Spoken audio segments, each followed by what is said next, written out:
പ്രിയപ്പെട്ടവരെ, അസ്സലാമു അലൈക്കും വറഹ്മത്തുള്ളാഹി വബറകാതുഹു. സമകാലിക സംവാദത്തിലേക്ക് എല്ലാവർക്കും വളരെ സ്നേഹത്തോടെ സ്വാഗതം. ഇതുപോലെ ഒരു ഡിസംബർ 19 1111 ഡിസംബർ 19 ഹിജറ 505 ജമാദുൽ അവ്വൽ 14 ഹുജ്ജത്തുൽ ഇസ്ലാം ഇമാം അബൂ ഹാമിദുൽ ഗസ്സാലി ഈ ലോകത്തോട് വിട പറയുന്നത്. ഒരു വ്യക്തിയുടെ ജനന ദിവസമോ മരണ ദിവസമോ പ്രത്യേകമായി ഓർക്കേണ്ടതോ ആഘോഷിക്കേണ്ടതോ ആചരിക്കേണ്ടതോ ആണ് എന്നെനിക്ക് അഭിപ്രായമില്ല. അതിൻ്റെ ഭാഗമായിട്ടല്ല ഇപ്പോൾ ഞാൻ ഈ വീഡിയോ ചെയ്യുന്നത്.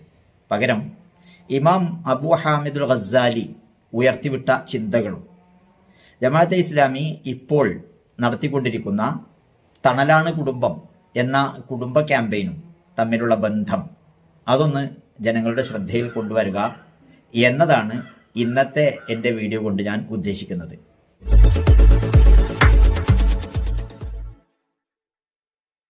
ഗ്രീക്ക് ഐഡിയോളജി, യവന തത്വചിന്ത എന്നൊക്കെ പറയുന്ന ആ ചിന്താധാര മുസ്ലിം സമൂഹത്തെ ആകമാനം ഗ്രസിക്കുകയും മുസ്ലിം യുവത, മുസ്ലിം പണ്ഡിതന്മാരടക്കം അതിൻ്റെ സ്വാധീന വലയത്തിൽ കുടുങ്ങുകയും അതിൻ്റെ മുൻപിൽ മാപ്പുസാക്ഷിത്വത്തിൻ്റെ കീഴടങ്ങലിൻ്റെ ഒരു നിലപാട് സ്വീകരിക്കുകയും ചെയ്ത ഘട്ടത്തിൽ ഗ്രീക്ക് ഐഡിയോളജിയുടെ പൊള്ളത്തരങ്ങൾ എന്തൊക്കെയാണ്, അത് ഇസ്ലാമിൻ്റെ തന്നെ പ്രമാണങ്ങളുടെ അടിസ്ഥാനത്തിൽ എപ്രകാരം എതിർക്കപ്പെടേണ്ടതാണ്, പകരം ഇസ്ലാമിക ഐഡിയോളജിയിൽ നിന്നുകൊണ്ട് ഒരു ലോകവീക്ഷണം എങ്ങനെ ലോകത്തിൻ്റെ മുൻപിൽ അവതരിപ്പിക്കാൻ കഴിയും എന്നിത്യാദി ചിന്തകൾ ലോകത്തിന് സമ്മാനിച്ചുകൊണ്ട് മുസ്ലിം പണ്ഡിതന്മാർക്കും മുസ്ലിം യുവതക്കും മുസ്ലിം സമൂഹത്തിനും ആത്മവിശ്വാസവും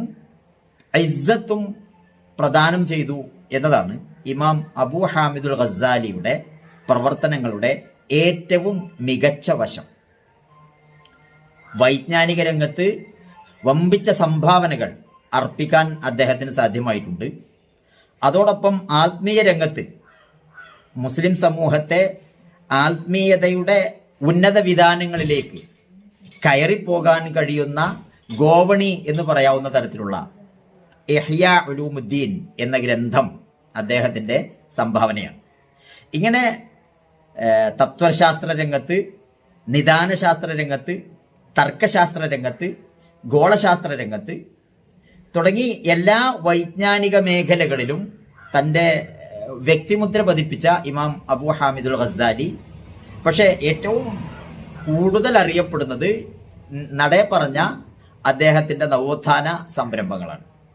അതേപോലെ കമ്മ്യൂണിസം, മുതലാളിത്തം, സോഷ്യലിസം, ജനാധിപത്യം തുടങ്ങിയ ആശയങ്ങൾ ഇതേപോലെ മുസ്ലിം സമൂഹത്തിലേക്ക് കടന്നു കയറുകയും അതിൻ്റെ മുൻപിലും ഓച്ചാനിച്ച് നിൽക്കാനല്ലാതെ പ്രത്യേകിച്ചൊന്നും സമർപ്പിക്കാൻ കഴിയാതെ ഇസ്ലാം എന്ന് പറയുന്നത് മനുഷ്യൻ്റെ വ്യക്തി ജീവിതത്തിൻ്റെ സ്വകാര്യതകളിൽ മാത്രം ഒതുങ്ങി നിൽക്കേണ്ടതാണ് എന്നും സാമൂഹിക ജീവിതത്തിലേക്കോ രാഷ്ട്രീയ ജീവിതത്തിലേക്കോ ഇസ്ലാമിക ചിന്ത കടന്നുകൂടാ എന്നുമൊക്കെ മുസ്ലിം സമൂഹമടക്കം മുസ്ലിം പണ്ഡിതന്മാരടക്കം ഒന്നിച്ച് അഭിപ്രായപ്പെട്ടിരുന്ന ഒരു കാലത്ത് അതെല്ലാം മനുഷ്യനിർമ്മിത പ്രത്യയശാസ്ത്രങ്ങളാണ്.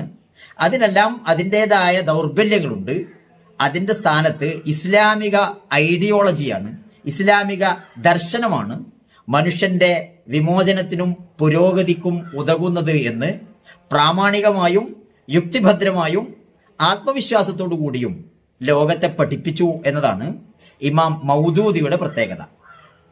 ഇമാം അബൂ ഹാമിദുൽ ഗസ്സാലിക്ക് ശേഷം സമശീർഷനായ ഒരു പണ്ഡിതൻ, ഒരു ചിന്തകൻ, ഒരു തത്വജ്ഞാനി രംഗത്ത് വന്നിട്ടില്ല എന്ന് പറയാറുണ്ട്. എന്നാൽ രണ്ടാം നിരയിൽ അദ്ദേഹത്തിന് ശേഷം പിന്നീട് ഏതാണ്ട് അതിനോട് ഒത്തുനിൽക്കുന്ന, അതിനോട് ചേർന്ന് നിൽക്കുന്ന വൈജ്ഞാനിക സപര്യ നടത്തിയ വ്യക്തിയായിട്ടാണ് ഇമാം മൗദൂദിയെ ലോകം പരിചയപ്പെടുന്നത്. മുസ്ലിം ലോകത്ത് ഇന്ന് നേരത്തെ പറഞ്ഞ സോഷ്യലിസം, ജനാധിപത്യം, കമ്മ്യൂണിസം, മുതലാളിത്തം തുടങ്ങിയ ആശയങ്ങൾ ഇസ്ലാമിന് ബദലാണ് എന്ന് വിശ്വസിക്കുന്നതിൽ നിന്ന് മുസ്ലിം സമൂഹം ഇന്ന് ഒട്ടൊക്കെ മോചിതമായിട്ടുണ്ട്. എന്നാൽ ലിബറലിസം, ആധുനികത എന്നൊക്കെ പറയുന്ന കാഴ്ചപ്പാട് ഈ അർത്ഥത്തിൽ ഇസ്ലാമിക സമൂഹം വൈജ്ഞാനികമായും ധൈഷണികമായും ഉയർന്നു വരുന്ന സന്ദർഭത്തിൽ തന്നെ പിൻവാതിലിലൂടെ ഓരോ മുസ്ലിം സമൂഹത്തെയും ഗ്രസിച്ചുകൊണ്ടിരിക്കുന്ന ഒരു മഹാദൂഷ്യമാണ് ലിബറലിസം എന്ന് പറയുന്ന ആ തിന്മ.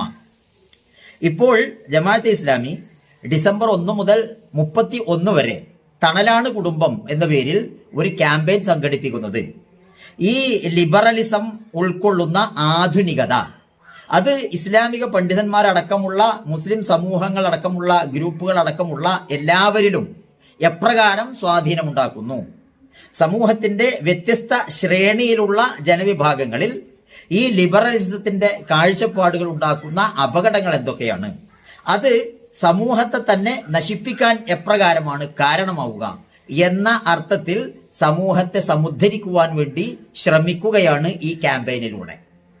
അന്ന് ഇമാം അബൂ ഹാമിദുൽ ഗസ്സാലി നിർവഹിച്ച ദൗത്യവും വർഷങ്ങൾക്ക് മുൻപ് ഇമാം മൗദൂദി നിർവഹിച്ച ദൗത്യവും അതിൻ്റെ തുടർച്ചയാണ് ഇപ്പോൾ ജമാഅത്തെ ഇസ്ലാമി എന്ന ഒരു പ്രസ്ഥാനം നിർവഹിക്കുന്നത് എന്ന് ഇതിൻ്റെ സമാനതകൾ എടുത്തു നോക്കിയാൽ നമുക്ക് മനസ്സിലാക്കാൻ കഴിയും. അതുകൊണ്ട് ലിബറലിസത്തിൻ്റെ പൊള്ളത്തരങ്ങൾ അത് നമ്മുടെ ആദർശത്തെയും സംസ്കാരത്തെയും സമൂഹത്തെയും എപ്രകാരമാണ് നശിപ്പിക്കുന്നത് എന്ന ആശയം മുസ്ലിം സമൂഹത്തിന് വിദ്യാഭ്യാസം നൽകാൻ ഈ ക്യാമ്പയിനിന് കഴിഞ്ഞാൽ ഈ ക്യാമ്പയിനും അതേപോലെ ചരിത്രത്തിൽ രേഖപ്പെടുത്തപ്പെടുന്ന ഒരു സംഗതിയായി മാറും എന്ന് ഈ സന്ദർഭത്തിൽ ഓർക്കുവാനും ആ ചിന്ത പങ്കുവെക്കുവാനുമാണ് ഈ അവസരം ഞാൻ ഉപയോഗിക്കുന്നത്. എന്നെ ശ്രദ്ധിച്ച എല്ലാവർക്കും നന്ദി. അസ്സലാമു അലൈക്കും വറഹ്മത്തുള്ളാഹി വബറകാതുഹു.